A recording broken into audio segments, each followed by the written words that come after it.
ભગવાન કોને કેટલું આપે છે આ વાતને મનુષ્ય સમજી લે તો બધી ચિંતાઓ મટી જાય છે। મિત્રો, આજે તમને એક એવી હકીકતથી વાકેફ કરાવીશ જે સાંભળીને તમારો ભગવાન પ્રત્યેનો વિશ્વાસ ડબલ વધી જશે। અને જે માણસ પૈસા પાછળ દિવસ રાત પાગલ થઈને ફરે છે, ચોરી, લૂંટ, છળ, કપટ, હિંસાનો સહારો લઈને જે મનુષ્ય ધન કમાવામાં લાગ્યા છે, તેમના માટે આ વિડિયો ખાસ સાંભળવા જેવો છે। મિત્રો, આજના જમાનામાં દરેક વ્યક્તિને સૌથી મોટી ચિંતા હોય તો એ છે કે સૌથી વધુ રૂપિયા ક્યાંથી કમાઈ શકીએ। અને રૂપિયા કમાવવા માટે કંઈ પણ કરવું પડે તો તે કરવા માટે પણ મનુષ્ય તરત જ તૈયાર થઈ જાય છે। મનમાં હજારો પ્રકારની ચિંતાઓ રહ્યા કરે છે કે રૂપિયા વગર કેવી રીતે જીવનની જરૂરિયાતો પૂરી કરીશું, કેવી રીતે બાળકોનું ભવિષ્ય સારું થશે, રૂપિયા વગર દીકરા દીકરીના વિવાહ કેવી રીતે થશે, કેવી રીતે રોજિંદા જીવનની જરૂરિયાતો પૂરી થશે। આવી બધી ચિંતાઓ લઈને આપણે બેઠા રહીએ છીએ। તો મિત્રો, આજની આ કહાની સાંભળીને તમારી આ બધી ચિંતાઓનું સમાધાન મળવાનું છે। સવાલ એ છે કે ભગવાન કોને કેટલું આપે છે અને ક્યારે આપે છે। ઘણીવાર એવું જોવા મળે છે કે જે લોકો ભગવાન માં અતૂટ વિશ્વાસ રાખે છે તેઓ સ્વયં ભૂખ્યા રહી લેશે, પરંતુ બેઈમાની કરીને ભોજન નહીં કરે। આ જ કારણ હોય છે કે આવા લોકો ઘણી વખત ગરીબ રહી જાય છે। તેઓ સત્યનિષ્ઠા અને ઈમાનદારીથી પોતાનું જીવન જીવતા હોય છે અને સારું મોડું પરિણામ બધું જ ભગવાન ઉપર છોડતા હોય છે। આવા લોકોને ક્યારે અને કેટલું આપવું છે તે કુદરત નક્કી કરતો હોય છે। તેમના દુઃખ સુખનો ખ્યાલ પણ ભગવાન રાખતો હોય છે। કેવી રીતે ભગવાન આવા લોકોનું ધ્યાન રાખતો હોય છે એ જાણવા માટે આ વિડીયોને અંત સુધી સાંભળજો। એક નગરમાં એક જૂના ઘરમાં પોતાના પરિવાર સાથે એક વૈદ્યજી રહેતા હતા। વૈદ્યજી ખૂબ પ્રમાણિક અને ભગવાનમાં વિશ્વાસ રાખતા હતા। તેઓ ખૂબ ઈમાનદારીથી લોકોનો ઈલાજ કરીને લોકોને રોગમુક્ત કરતા હતા। તેમનો એક નિયમ હતો કે તેઓ પોતાના દર્દીઓ પાસેથી એટલા જ રૂપિયા લેતા હતા જેટલા રૂપિયાથી તેમના ઘર માટે એક દિવસનો સામાન ખરીદી શકાય। માની લ્યો કે આજે પરિવારના ભરણપોષણ માટે 100 રૂપિયાની જરૂરિયાત છે, તો આ વૈદ્યજી તેમના દર્દીઓ પાસેથી ત્યાં સુધી જ પૈસા લેતા હતા જ્યાં સુધી 100 રૂપિયા ભેગા ન થઈ જાય।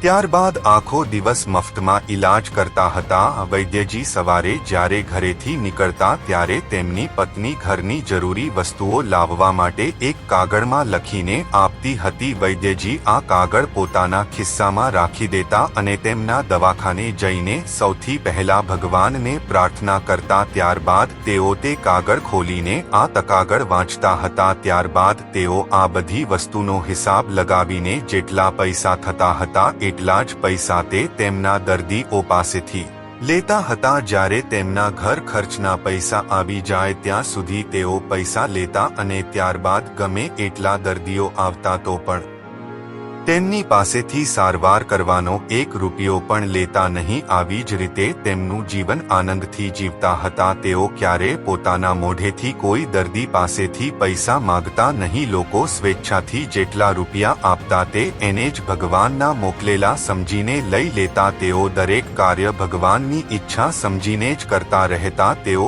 એવું માનતા હતા કે ઈશ્વર હાથી માટે મણ અને કીડી માટે કણની વ્યવસ્થા જરૂર કરે છે, તો પછી હું શું કામ વધારે કમાવા માટે દોડ્યા કરું। આજે મારે એટલું જ જોઈએ જેટલી મારે જરૂરિયાત છે અને કાલ માટેનું કાલે જોયું જશે। આવા જ વિશ્વાસથી તેઓ પોતાનું કાર્ય કરી રહ્યા હતા। એક દિવસની વાત છે, વૈદ્યજીએ સવારે પોતાનું દવાખાનું ખોલ્યું, ભગવાનનું સ્મરણ કર્યું અને રોજની જેમ પત્નીએ આપેલો કાગળ કાઢ્યો અને તેઓ આ કાગળને વાંચવા લાગ્યા। કાગળમાં પહેલા તો ઘરનો અમુક જરૂરી સામાન લખેલો હતો, જેવી રીતે દાળ, ભાત, શાકભાજી, તેલ, ઘી વગેરે। ત્યારબાદ કાગળમાં નીચે લખ્યું હતું કે આપણી દીકરીના આવતા મહિને વિવાહ છે, તેમના વિવાહમાં આપવા માટે દહેજનો માન ખરીદવો પડશે। આ વ્યવસ્થા 1 મહિનામાં કરવાની છે। આવું વાંચીને વૈદ્યજી વિચારવા લાગ્યા કે મેં આજ સુધી જે સામાનની જરૂર પડી એટલા જ પૈસા કમાયા છે। મારી દીકરી વિશે તો મેં ક્યારે વિચાર્યું જ નથી કે દીકરી જ્યારે મોટી થશે ત્યારે તેના વિવાહ માટે ઘણા રૂપિયાની જરૂર પડશે। હવે આટલા બધા રૂપિયાની વ્યવસ્થા હું 1 મહિનામાં કેવી રીતે કરીશ? તેઓ આ વાતને લીધે ઘણા ચિંતામાં ચિંતામાં હતા અને વિચારવા લાગ્યા કે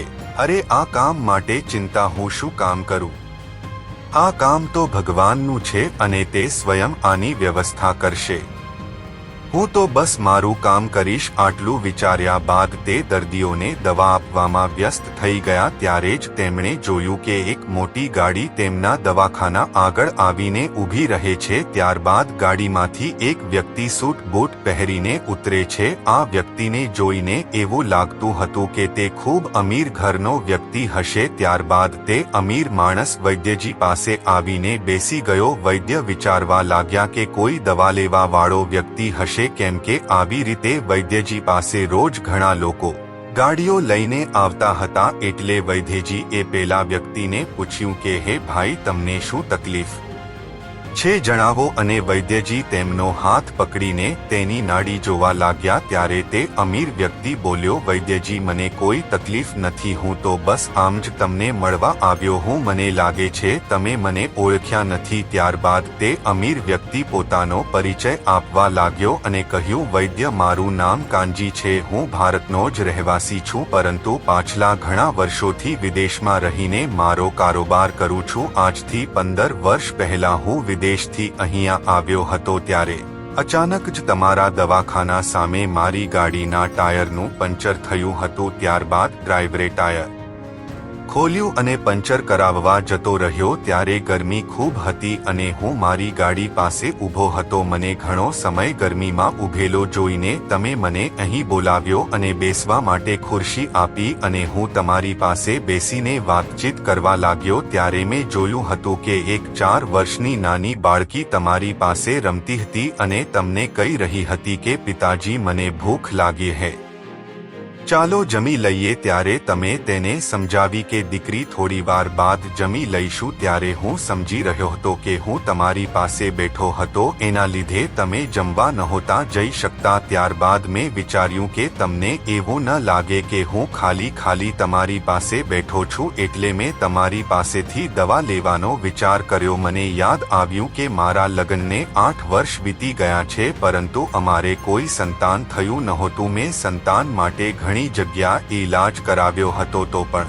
કોઈ લાભ થયો નહોતો. ત્યારે મેં મારી સમસ્યા તમને જણાવી હતી. ત્યારે તમે મને કહ્યું હતું કે જો ભાઈ, ભગવાન ઉપર વિશ્વાસ રાખો, ભગવાન પાસે દરેક સમસ્યાનું સમાધાન હોય છે. ભગવાનના ખજાનામાં કોઈ ચીજની કમી નથી હોતી. દીકરા દીકરીઓ, ધન દોલત, સુખ દુઃખ, જન્મ મરણ, આ બધું ઈશ્વરના હાથમાં હોય છે. આ કોઈ વૈદ કે ડોક્ટરના હાથમાં નથી હોતું. જે કાંઈ પણ થાય છે તે બધું ઈશ્વરની ઈચ્છાથી જ થાય છે. સમય આવે ત્યારે પરમાત્મા જેને જેવી જરૂરિયાત પડે છે તેવું આપે છે. ડોક્ટર અને વૈદ તો નિમિત્ત માત્ર હોય છે. આવું બધું સમજાવ્યા બાદ તમે મને દવાની 2 પડીકી આપી. એક પડીકી મારા માટે અને એક મારી પત્ની માટે. અને આ દવાનું સેવન કેવી રીતે કરવાનું છે એ પણ તમે મને બતાવ્યું હતું. ત્યારે એ દવા મેં મારા ખિસ્સામાં મૂકી અને હું એ દવાના પૈસા તમને આપતો હતો, પરંતુ તમે એવું કહીને મારા પૈસા લેવાની ના પાડી કે આજનું ખાતું બંધ થઈ ગયું છે. એ વાત જો મને સમજાતી નહોતી. ત્યારે એક ત્રીજા વ્યક્તિએ આવીને મને જણાવ્યું હતું કે ખાતું બંધ થવાનો મતલબ છે કે વૈદ્યજી એ આજના ખર્ચા માટે જેટલા રૂપિયા ભગવાન પાસે માગ્યા હતા એટલા થઈ ગયા છે. હવે તેઓ કોઈ પણ દર્દી પાસેથી સાંજ સુધી એક પૈસો પણ નહીં લે. આવું સાંભળીને મને ખૂબ આશ્ચર્ય થયું કે વૈદ્યજી કેટલા મહાન છે કે તેઓ ફક્ત પોતાની જરૂરિયાતના હિસાબથી જ ધન કમાય છે. તેમની અંદર વધારે ધન કમાવાની કોઈ કામના જ નથી. તમારી પાસેથી દવા લઈને હું મારા ઘરે જતો રહ્યો. ઘરે જઈને આ વાત મેં મારી પત્નીને જણાવી. ત્યારે મારી પત્નીએ કહ્યું કે એ માણસ જરૂર કોઈ દેવતા હશે. આવા લોકોની ચિંતા ભગવાન કરે છે જેઓ બીજાની સેવામાં હંમેશા તત્પર રહેતા હોય છે. અને તમારી દીધેલી દવાની 2 પડીકીના લીધે આજે મારા ઘરે 2 ફૂલ જેવા બાળકો છે. અમે બંને પતિ પત્ની ખૂબ ખુશ છીએ અને રાત દિવસ તમારા માટે પ્રાર્થના કરતા રહીએ છીએ. આજે 15 વર્ષ વીતી ગયા. હું મારા કારોબારમાં વ્યસ્ત રહેવાના લીધે તમને ધન્યવાદ આપવા માટે પણ ન આવી શક્યો। આજે વ્યસ્ત હોવા છતાં પણ સમય કાઢીને હું તમારી પાસે આવ્યો છું, કેમ કે અહીંયા મારી એક બહેન રહે છે, તેમની દીકરીના વિવાહ છે અને મારી બહેન વિધવા છે। મેં મારી ભાણકી માટે દહેજનો સામાન ખરીદ્યો છે, પરંતુ ભગવાનની પ્રેરણાથી જ્યારે હું મારી ભાણકી માટે દહેજનો સામાન ખરીદી રહ્યો હતો ત્યારે મારી આંખો સામે વારે વારે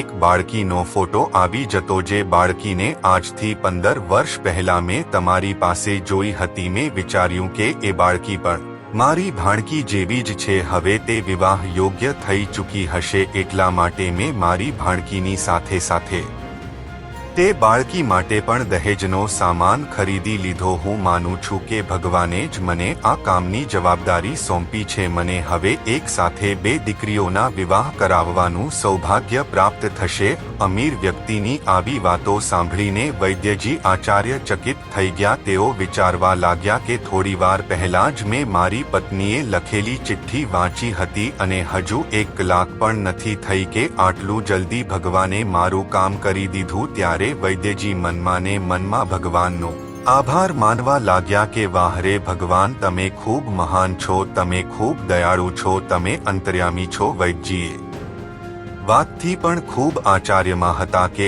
આજ સુધી તેમની પત્નીએ ચિઠ્ઠીમાં જે જે જરૂરિયાતની વસ્તુઓ લખી હતી તે વસ્તુઓની વ્યવસ્થા ભગવાન એક જ દિવસમાં કરી આપતા હતા। પેલો અમીર વ્યક્તિ પણ આ ચિઠ્ઠી વાંચીને હેરાન રહી ગયો। તે સમજી ચૂક્યો હતો કે જે લોકો ભગવાન ઉપર પોતાનું બધું સોંપીને નિસ્વાર્થ ભાવથી કામ કરે છે, ભગવાન તેમનું ખૂબ ધ્યાન રાખતા હોય છે અને કોને ક્યારે કેવા સમયે કઈ વસ્તુની જરૂરિયાત છે તે સમયે તેમની જરૂરિયાતોને ધ્યાનમાં રાખીને તેમની જરૂરિયાતની વસ્તુઓ કોઈ પણ વ્યક્તિને માધ્યમ બનાવીને આપતા રહે છે। કહેવાય છે કે ભગવાન ઉપર એવો વિશ્વાસ રાખવો જોઈએ જેવી રીતે એક નાનું બાળક પોતાના માતા પિતા ઉપર રાખે છે। માતા પિતા પોતાના બાળકને ગમે તેટલો હવામાં ઉછાળે તો પણ બાળક ભયભીત નથી થતો, કારણ કે તેમને ખબર હોય છે કે મારા માતા પિતા મને નીચે નહીં પડવા દે। તેમને ભરોસો હોય છે કે તે મને ઈજા નહીં થવા દે,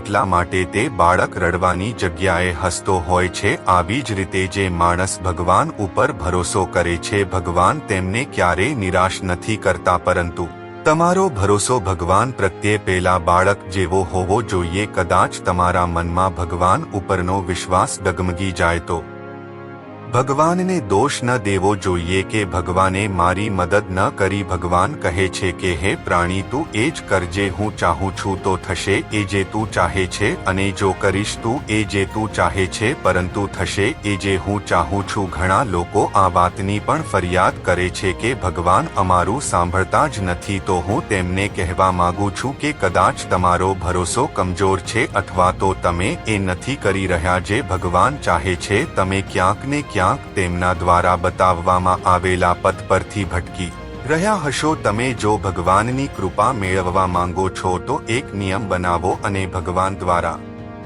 બતાવવામાં આવેલા માર્ગ ઉપર ચાલો, અને ક્યારે પણ કોઈ 5 કાર્યમાં હું પોતે કરતા છું એવો ભાવ ન રાખવો। કરવા વાળો તો ભગવાન છે, તમે તો માત્ર નિમિત્ત છો। તમારી સાથે જે પણ ઘટનાઓ ઘટે, હે સારી અથવા ખરાબ, એ બધી ઘટનાઓ ભગવાનની ઈચ્છાથી જ ઘટે છે। મિત્રો, હું આશા રાખું છું કે આ કહાની તમને જરૂર પસંદ આવી હશે, અને પસંદ આવી હોય તો કોમેન્ટમાં રાધે રાધે લખજો, અને વિડીયોને લાઈક, શેર અને નવા હોય તો ચેનલને સબસ્ક્રાઇબ જરૂરથી કરી નાખજો। મળીએ નવા વિડીયોમાં।